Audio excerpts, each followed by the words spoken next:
For Manchester City, Pep Guardiola says that John Stones is really close to coming back. The defender has been in the previous two matchday squads for the Citizens, but hasn't played a minute in those two matches. So it'll be interesting to see if he's ready to play from the start or not. Manuel Akanji has been operating in that sort of inverted centre-back role recently. In the predicted lineup I do have Akanji. I do think that Stones will just slot back in there once he's fit. But maybe it's a bit more likely they get some minutes off the bench this weekend. Otherwise, in the injury front, Kovacic has trained, so he's going to be available. Mateus Nunes is still out, but close to coming back.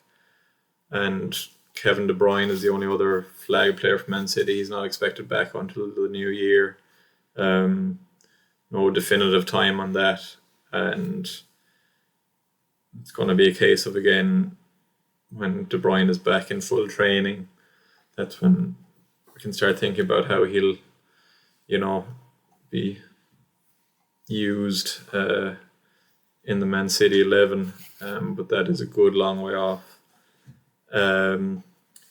Guardiola's also asked about Postecoglou and if the Spurs boss is going to change his philosophy, his system, his way of playing because it's Man City away, and according to Guardiola, absolutely not. And he also encouraged Man City supporters to come to the stadium as it's going to be a fun game, is what Pep was saying. So Pep expects goals.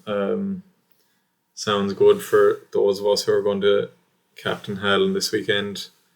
And it'll be interesting to see what Postecoglou says. I'm sure he'll be asked about whether or not he's going to move away from his philosophy because of playing Man City. I doubt he's going to reveal too much in the presser, but I also doubt he's going to change myself. Kind of agree with Pep on that one. I also think there's going to be goals in that game. I think it's commonly held opinion, to be fair. But it will be definitely an interesting one to watch.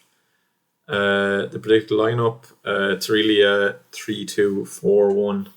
That was as close as I could get it there, but Alvarez operating in that sort of one of those 2-10 positions behind Haaland. So we have Ederson in goal, Ake, Diaz and Walker at the back. He's got a lot of options at the back. Stones is going to add another one there, more or less put Akanji back into the reckoning for the back three. And obviously there's Gvardiol. He's got Rico Lewis, who can play that inverted role in midfield too, or as a fullback in a back four. I think it's quite hard to pick a Man City defender at the moment.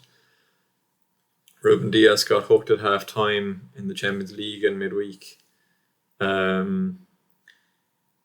It's a little bit risky, I think, to be picking a Man City defender right now.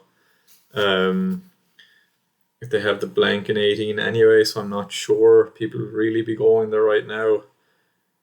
So it's one to keep an eye on, and then hopefully by game week 19 or 20, if they have that double in 20, we'll have a better idea of who we could maybe select in our squads. Think with everyone fit, Stones would be the standout option, but he's a way off starting games every 3 days for sure. So one to, I think, monitor for the time being.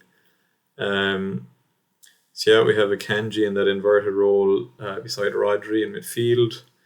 Doku on the left, Foden on the right, and as I said, with Alvarez and Silva operating behind Erling Haaland up front.